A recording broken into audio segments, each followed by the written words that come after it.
BPSC के री exam का मुद्दा अभी भी गरमाया हुआ है और एक तरफ प्रशांत किशोर आमरण अनशन पर बैठे हुए हैं इस मुद्दे को लेकर कि बीपीएससी में बड़े पैमाने पर धांधली चल रही है और हर एक सीट 1.5 करोड़ रुपए में बिकी हुई है और ये स्कैम जो है 1000 करोड़ रुपए से ऊपर का है।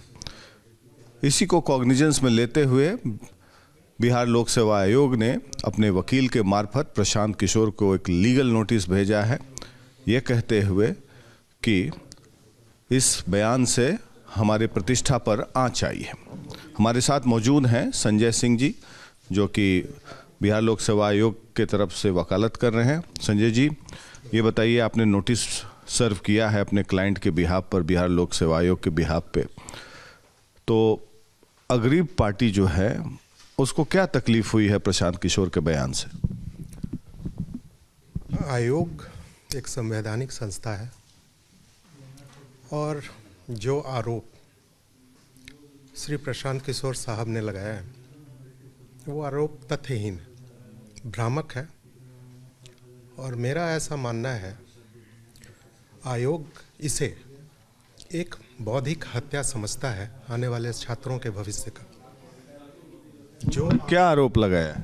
आरोप उनका ये है, जो यूट्यूब लिंक्स मैंने अपने नोटिस में वर्णित किया है, उसमें आरोप है कि आधी से ज़्यादा सीटें बिक गई हैं। कुछ सीटें 30 करोड़ से लेके 30 लाख से लेके 1.5 करोड़ के बीच में फिक्स हुआ है। कुछ दलाल, कुछ नेता या कुछ अन्य, जैसा यूट्यूब लिंक में उनका स्टेटमेंट है, मैं उनके स्टेटमेंट पे ही बात कर रहा हूँ।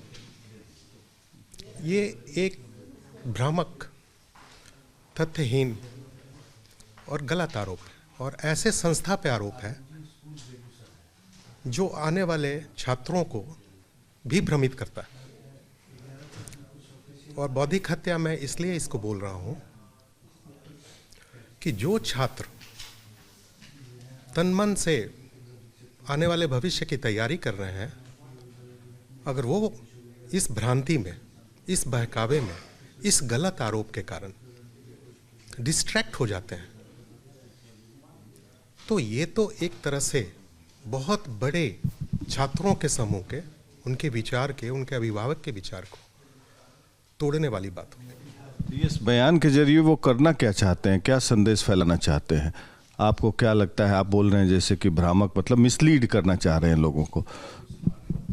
हमारे आयोग ने उनके इस वक्तव्य को, खासकर जिस परिप्रेक्ष्य में मैंने नोटिस भेजा है, हमने साक्ष्य मांगा है।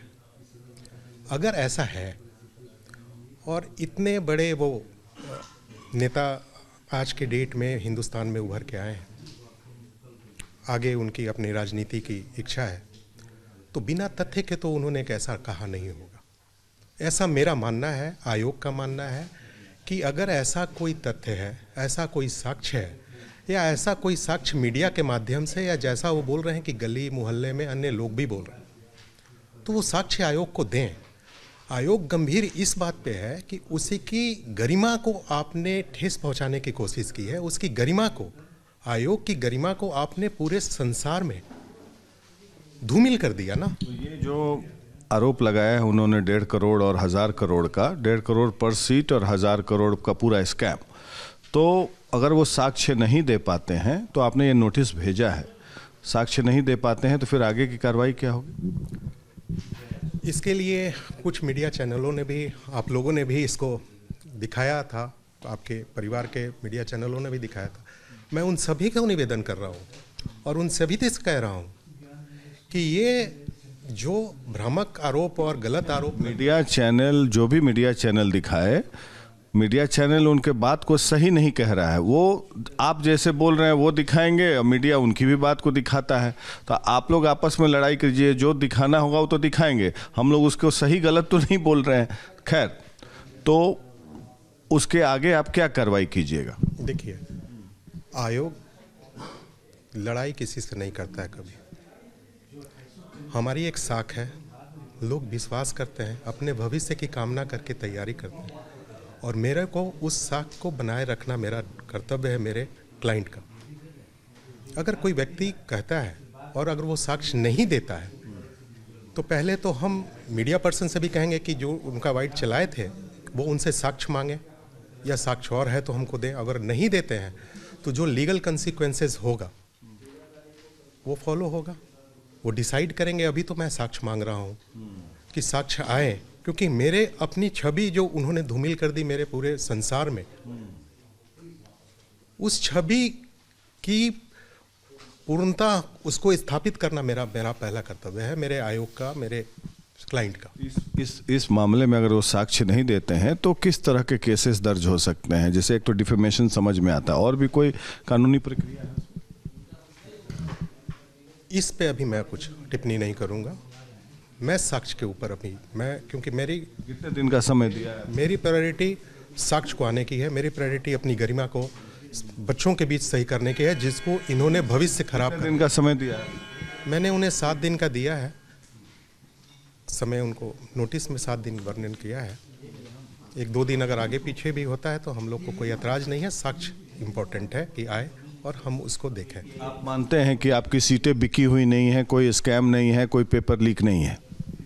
किसी तरह की कोई अनियमितता नहीं हुई है, जो मेरा क्लाइंट का मानना है। किसी तरह की कोई अनियमितता नहीं। सिर्फ आरोप लगा देना, पूरे जनसंख्या अगर हम देखें और हर व्यक्ति अगर आरोप लगाता रहे बिना साक्ष्य का, तो आयोग अपनी ड्यूटी कैसे कर पाएगा? कोई भी संवैधानिक संस्था अपनी ड्यूटी कैसे कर पाएगा? ये मेरा मानना है।